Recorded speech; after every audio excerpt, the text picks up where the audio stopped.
Hello. This is a short video kind of talking about the brainstorming technique that I chose for my individual brainstorming work and how it helped me create some ideas for the education project for the end of the semester. So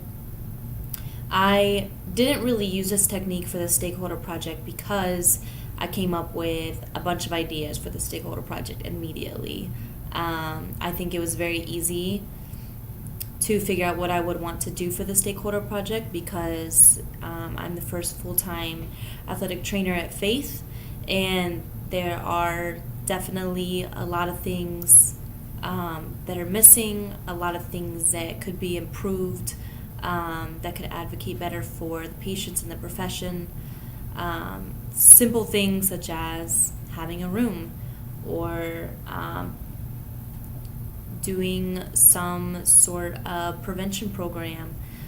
for the fall sports or the basketball team because of the statistics that I've seen on certain injuries. Another big thing that I've gotten really interested in researching is concussion therapy, and a lot of people at Faith happen to be locked into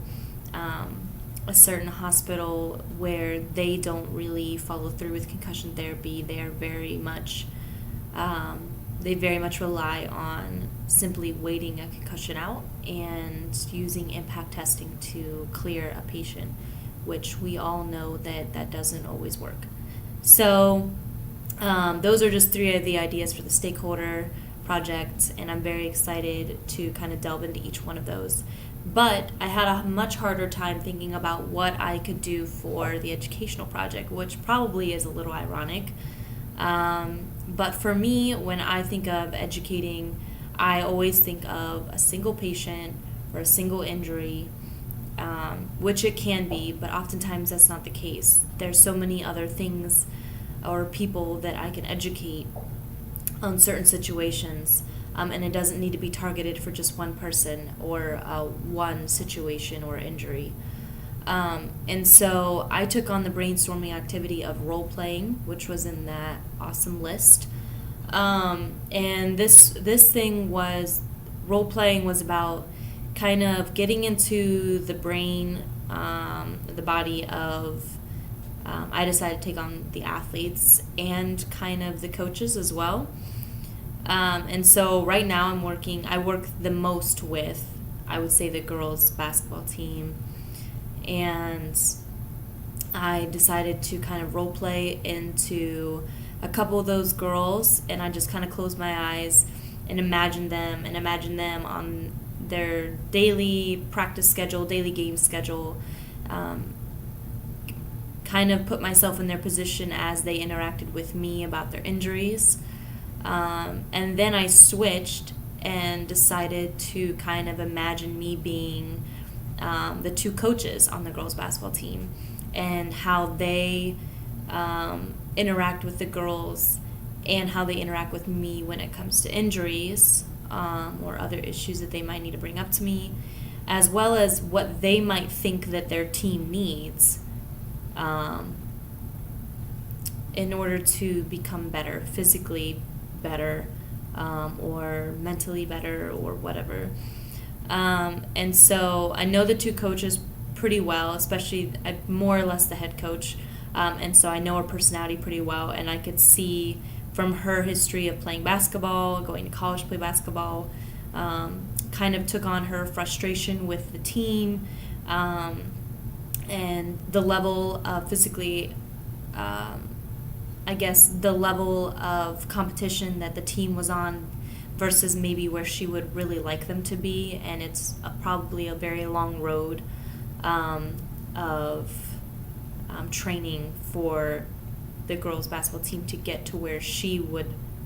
love them to be at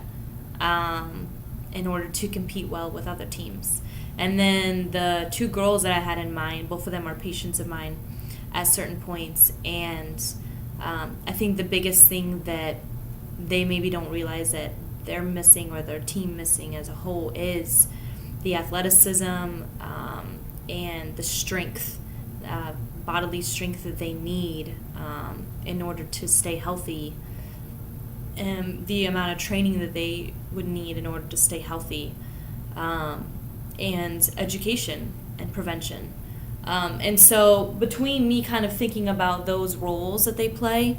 I came up with an idea, not for the girls basketball team, because by the time I implement this, their season will be over, but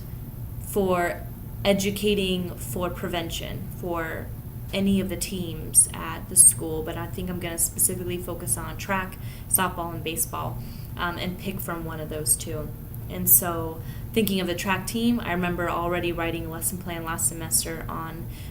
cross-country runners and educating them on shin splints. And there were several fun activities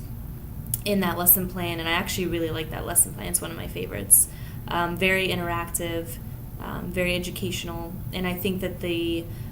if I implemented that lesson plan with a track team, they would really be able to take a lot away from it, and also kind of decrease the load of work on my end when it comes to overall education and them being able to independently help themselves before I maybe need to help them, if that makes sense. So they can use this prevention program, or when they start feeling shin splints come on, they know what to do now, and I don't have 5, 6, 7 people at once taking care of the same type of injury over and over and over again. And then I also thought about the baseball team and the softball team and what they could be missing a lot, and I think a lot is missing when it comes to the importance of core strength, and appropriate shoulder warm-up or arm warm-up, whatever, especially for throwers. So that in itself, core strength, I think alone is missing almost from every single sports team. Like, even in preseason, I think I've not really seen hardly any core done, hardly any appropriate stretching for appropriate times done. And so those two things, stretching and core, and appropriate warming up in general, is missing from probably almost every single team at this school. And so that's definitely something that I could focus on if I wanted to focus on the baseball and the softball teams. Anyways, that was a long video, but obviously I really enjoyed putting myself in the positions of these athletes that I'm currently with now, or the coaches I'm currently with now, and it really helped me see what is something that they maybe or maybe do not realize they are missing that could really help them be the best athlete that they could be at this time. Thank you for listening.